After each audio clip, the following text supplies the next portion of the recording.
বিসমিল্লাহির রহমানির রহিম।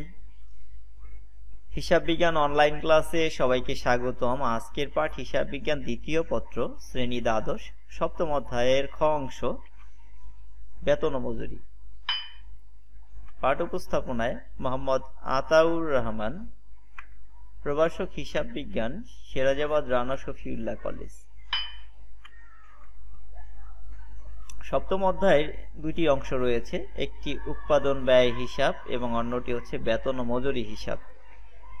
আজকে আমরা মূলত বেতন ও মজুরি হিসাব নিয়ে আলোচনা করব। বেতন মজুরির দুইটি পদ্ধতি রয়েছে, একটা বিবরণী বা রেজিস্টার পদ্ধতি, আর একটা হচ্ছে কর্মহার পদ্ধতি। আমরা মূলত আজকে এই অধ্যায়ের নিয়ম কানুন সম্পর্কে জানবো, বিশেষ করে রেজিস্টার বা বিবরণী পদ্ধতিতে কিভাবে বেতন ও মজুরির সমাধান করতে হয়। তো আসুন তাহলে আজকে আমাদের লেকচার 1 আলোচ্য পাঠ হচ্ছে বেতন ও মজুরির ধারণা, বেতন মজুরি উপাদান, বেতন মজুরির সংক্রান্ত জাবেদা।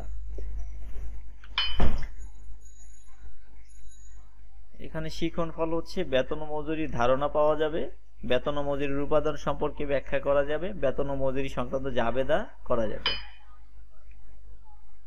বেতন কি? আসলে বেতন বা স্যালারি হচ্ছে প্রতিষ্ঠানের কর্মকর্তা বা কর্মচারীগণ তাদের মানসিক পরিশ্রমের বিনিময়ে যে পারিশ্রমিক গ্রহণ করে থাকে তাকে বেতন বলে। একটা কথা মনে রাখতে হবে, পরিশ্রমটা হবে মানসিক, অর্থাৎ শারীরিক পরিশ্রম নয়। বেতন সাধারণত মাসিক ভিত্তিতে প্রদান করা হয়। এখন আসা যাক মজুরি কি। মজুরি হচ্ছে উৎপাদন কাজে নিয়োজিত শ্রমিকদের শারীরিক বা কায়িক শ্রমের বিনিময়ে যে পারিশ্রমিক প্রদান করা হয় তাকে মজুরি বলে। অর্থাৎ শারীরিক পরিশ্রমের বিনিময়ে যে মজুরি প্রদান করা হয় তাকে বলে মজুরি। আসলে মজুরি সাধারণত দৈনিক ভিত্তিতে দেয়া হয়, কখনো কখনো সাপ্তাহিক ভিত্তিতে দেয়া হয়। তো তাহলে মজুরি সাধারণত দৈনিক বা সাপ্তাহিক পদ্ধতিতে প্রদান করা হয়। বেতন ও মজুরির উপাদান সমূহ আসলে কি কি? বেতন ও মজুরির উপাদান আসলে তিনটি। একটা হচ্ছে মোট মজুরি বা বেতন, আর একটা হচ্ছে কর্তন সমূহ, আর নিট মজুরি বা বেতন। এখানে আমি বেতন ও মজুরি শব্দ দুটি একত্রে লিখেছি, প্রশ্নে হয় বেতন না হলে মজুরি চাইতে পারে। তাহলে এই তিনটা উপাদান আমরা একটু বিস্তারিতভাবে দেখে নিই। প্রথমে আসছি মোট বেতন ও মজুরি। মোট বেতন ও মজুরি বলতে আসলে মূল বেতনের সাথে যে সকল সহায়ক সুবিধাদি রয়েছে সেগুলোর সমষ্টিকে বোঝায়। অর্থাৎ মূল বেতনের সাথে কিছু উপার্জন রয়েছে বা অর্জন রয়েছে, সেগুলো যোগ করলেই মোট বেতন হয়। তাহলে মূল বেতন ও মজুরির সাথে যে সকল বিষয় যোগ হবে তা হচ্ছে ওভারটাইম, বাড়ি ভাড়া ভাতা, মহার্ঘ ভাতা। ওভারটাইম মানে হচ্ছে অতিরিক্ত কাজের মজুরি। বাড়ি ভাড়া ভাতা তো আমরা জানি, বাড়ি ভাড়ার জন্য যে অংশ দেয়া হয়। আর মহার্ঘ ভাতা হচ্ছে, এর আরেক নাম হচ্ছে দুর্মূল্য ভাতা। অর্থাৎ যখন বাজারে দ্রব্যমূল্যের দাম বৃদ্ধি পায় তখন একজন কর্মী বা শ্রমিক তার বেতন দ্বারা সে ব্যয়ভার বহন করতে অক্ষম হয়। এমত অবস্থায় যদি নিয়োগকর্তা তাদেরকে অতিরিক্ত কিছু টাকা সাময়িকের জন্য দেয়, অর্থাৎ সাময়িক সময়ের জন্য কিছু বাড়তি টাকা দেয়, সেটাকে বলা হয় মহার্ঘ ভাতা।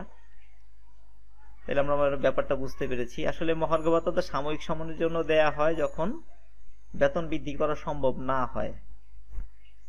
এরপরে চিকিৎসা ভাতা, এটাও একটি অর্জন। যাতায়াত ভাতা, এটাও একটি অর্জন। উৎসব ভাতা, এটাও একটি অর্জন।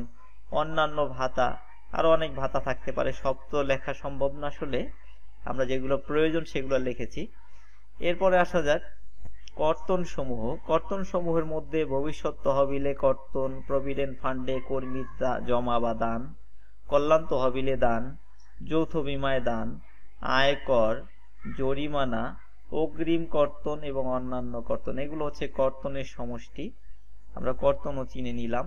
এখন আমরা এই বিষয়গুলো যদি একত্রে একটু মনে রাখার চেষ্টা করি, এইভাবে আমাদের উপার্জনের মধ্যে রয়েছে মূল বেতন, 2 রয়েছে অতিরিক্ত সময়ের বা ওভারটাইম মজুরি, 3 হচ্ছে মহার্ঘ ভাতা, 4 হচ্ছে বোনাস, 5 অন্যান্য ভাতা যেমন মোবাইল ভাতা, চিকিৎসা ভাতা, যাতায়াত ভাতা। এরপর একটা ইম্পর্টেন্ট লাইন এখানে দেখতে পাচ্ছি, কল্যাণ তহবিলে নিয়োগকর্তার দান। আসলে কল্যাণ তহবিলে কর্মীরা চাঁদা প্রদান করে, যেটা কর্তন হিসাবে দেখাতে হয়। যদি কল্যাণ তহবিলে নিয়োগকর্তাও দান করে তাহলে সেই দানটা আসলে কর্মীদের মানে কর্মীরা পায় এটা তাদের অর্জন হয়ে যায়, সুতরাং এই টাকাটা একবার উপার্জনে লিখতে হবে। এটা মোস্ট ইম্পর্টেন্ট একটা লাইন। এটা একবার উপার্জনে লিখতে হবে, আবার এটা একবার কর্তনেও লিখতে হবে, সেটা আমরা পরে পাবো।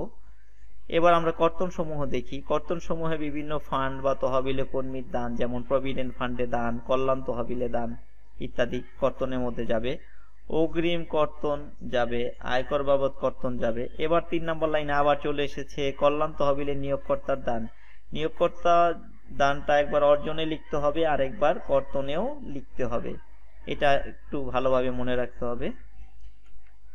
এখন আমরা চলে যাই নিট মজুরি আসলে কি এবং কিভাবে পাওয়া যায় সেটা বের করে নিই। মোট বেতন বা মজুরি হতে কর্তন সমূহ বাদ দিয়ে যা পাওয়া যায় তাকে আসলে নিট মজুরি বা বেতন বলে। এই নিট মজুরি ও বেতন চেকে বা নগদে কর্মীকে প্রদান করা হয়।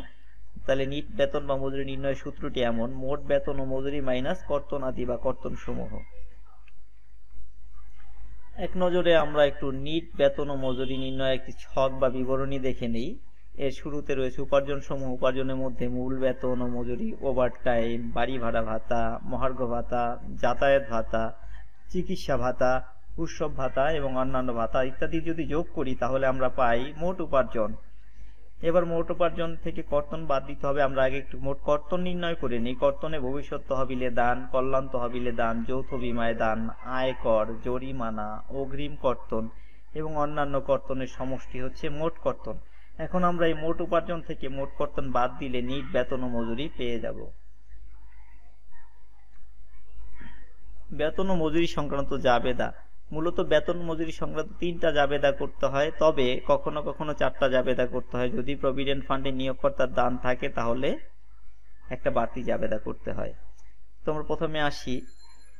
প্রথম জাবেদা হচ্ছে বেতন বা মজুরি হিসাব ডেবিট, প্রদেয় বেতন বা প্রদেয় মজুরি হিসাব ক্রেডিট। আমরা দুইটাকে একত্রে শিখছি, বেতনের জন্য মজুরির জন্য, তাই আমরা একবার বেতন বলছি আর একবার মজুরি বলছি। তো এটা হবে মোট উপার্জনের টাকা দিয়ে। কি দিয়ে? মোট উপার্জনের টাকা দিয়ে। ব্যাখ্যা লিখবো: প্রদেয় বেতন বা মজুরি অনুমোদন করা হলো।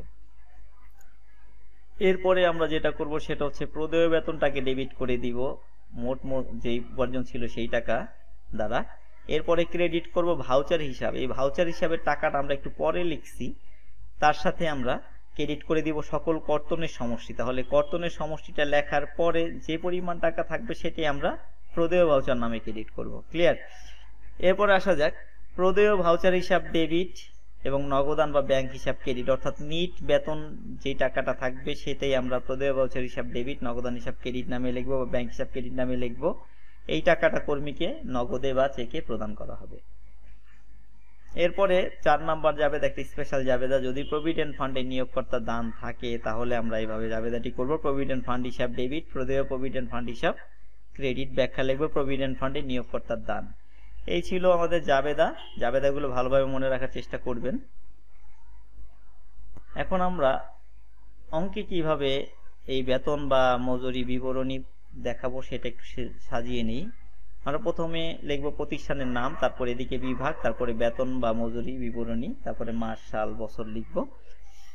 আচ্ছা, এবার আমরা চলে যাব আমাদের বাম পাশে যেখানে লেখা আছে শ্রমিকের বিবরণ। এর আন্ডারে 3টা ঘর হবে। শ্রমিকের বিবরণে ক্রমিক নাম্বার, নাম, পদবি। আমরা দুইজনের নাম অনুমান করলাম, একটা রাহাত আর একটা বাদল। তাদের ক্রমিক নাম্বার 1, 2 দিলাম।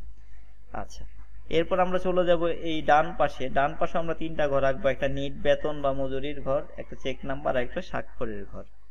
এটা আঁকার পরে আমরা যে বাকি অংশ থাকবে, অর্থাৎ এখান থেকে এই পর্যন্ত অংশটাকে আমরা 2 ভাগে ভাগ করে নিব। একটাতে লিখবো উপার্জন, আরেকটাকে লিখবো কর্তন।